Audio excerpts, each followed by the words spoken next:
ሰላማችሁ ይብዛ። እኔ ያለው ሳውዲ ሪያድ ውስጥ ነው። ሴትዮ ማለት የ5 ወር ደሞዜን ከልክላ ከቤት ውጭ ብለን ውጭ ያለው እና ሳውዲ ውስጥ ያላችሁ እርዱኝ። ማርያምን ምርር አለኝ እውነት።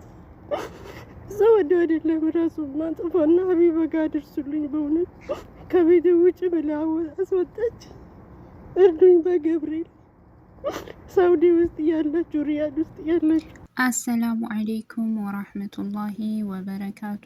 ውድና የተከበራችሁ የሂባ ቲዩብ ቤተሰቦች እንደምን አላችሁ?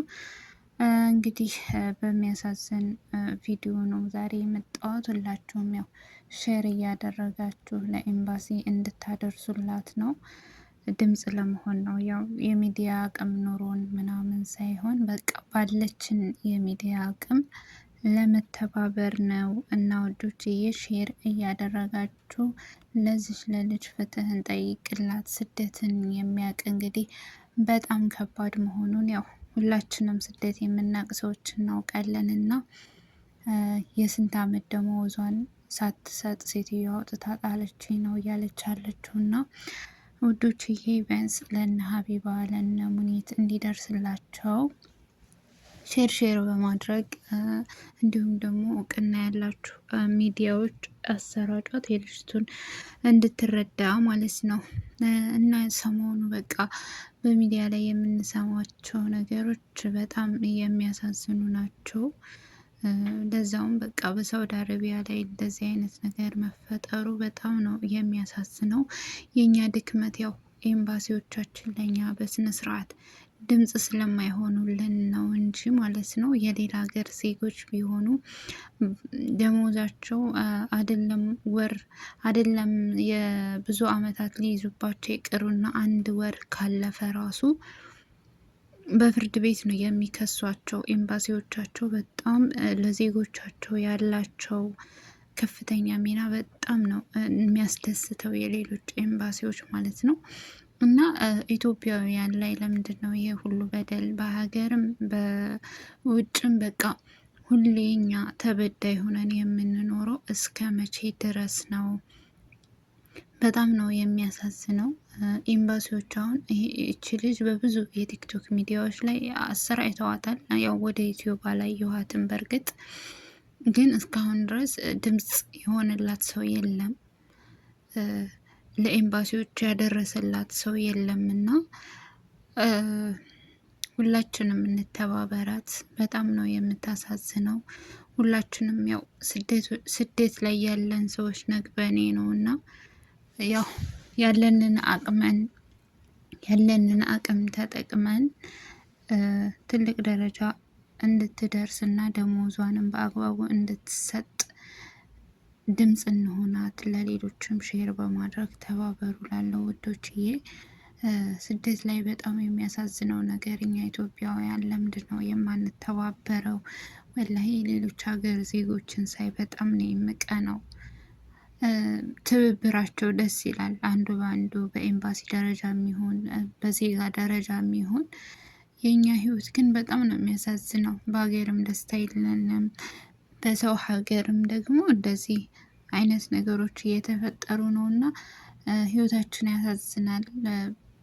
ያው እንግዲህ በዱዓም እርዷት እላለሁኝ ውዶችዬ። ሁላችሁም የቆረጣችሁ ሼር በማድረግ ተባበሯት። ለትልልቅ ሚዲያዎችም ሆነ እንደዚሁም ደግሞ ለኤምባሲ እንዲደርስላት ወይም የኤምባሲ ሰዎች ለነታጠቅ ምናምን ሼር የምታደርጉ ሰዎች ሼር አድርጉላት። ልጅቱ መረዳት አለባት። ከዚህ ካለችበት ነገር ላይ መውጣት አለባት እላለሁ ውዶችዬ።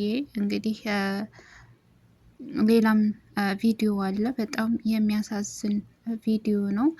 ቀጣይ ያስገባላችኋለሁኝ እና እዚሁ ሳውዲ አረቢያ ውስጥ ነው እየተካሄደ ያለው እና እጅግ በጣም የሚያሳዝን የእህቶቻችን ነገር በጣም የሚያሳዝን ነገር ነው። እርስ በርስ ተባብረን ነገሮችን እናስተካክልበትን ነገር አንድ ላይ እንጓዝ ላለው ውዶችዬ።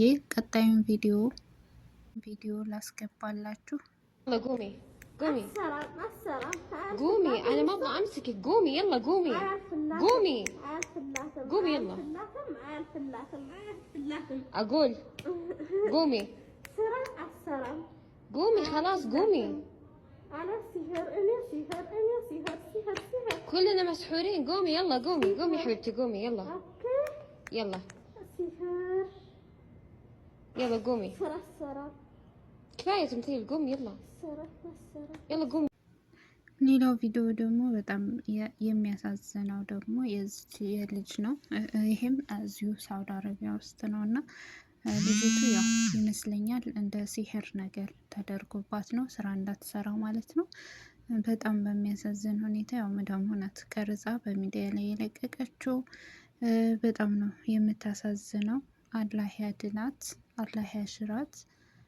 ግን ደግሞ ያው ብዙዎች በቲክቶክ ሸርተውታል እና ኢንሻአላህ አላህ መፍትሄውን ይስጣት። ሁላችሁም በዱዓ አግዟት እላለሁ ውዶችዬ። በስደት ላይ ሆነን መጥፎ ነገርን አላህ እንዲያረቅልን ዱዓ አድርጉ። በሰላም ወደ ሀገራችን የምንገባ አላህ ያድርገን። ህይወታችን በስደት ላይ በጣም ነው የሚያሳዝነው። ቤተሰብ ከጎናችን የለም። የምንፈልገውን ነገር የምናገኝበት ቦታ ላይ አይደለንም እና እጅግ በጣም ነው የሚያሳዝነው።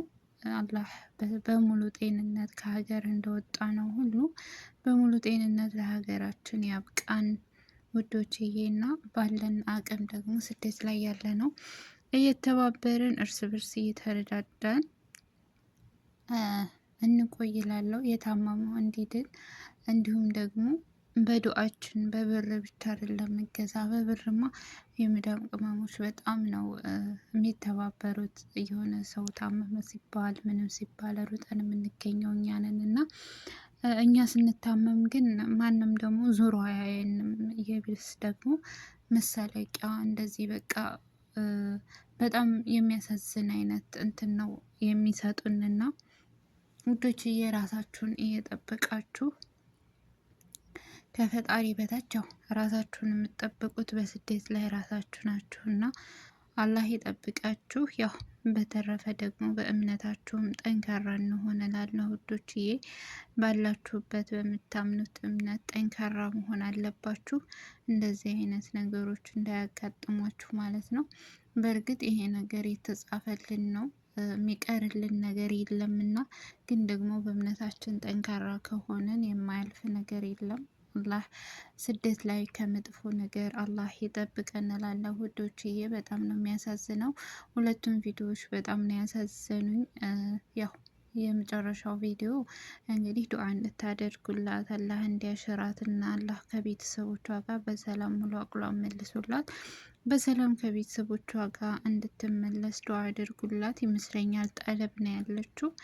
እንግዲህ ጠለብ ያለ ደግሞ ያው ሁላችሁም ታውቁታላችሁ፣ ሁሉ ነገር በእጁ አይሆንለትም። ወጥቶ ለመታከምም ሆነ ከሰው ጋር ለመገናኘት በጣም ጊዜ ይፈልጋል። በጣም እድሉ የለም፣ ቻንሱ የለም እና ብቻ አላህ በሰላም ለሀገሯ ያብቃት እላለሁ ውዶችዬ።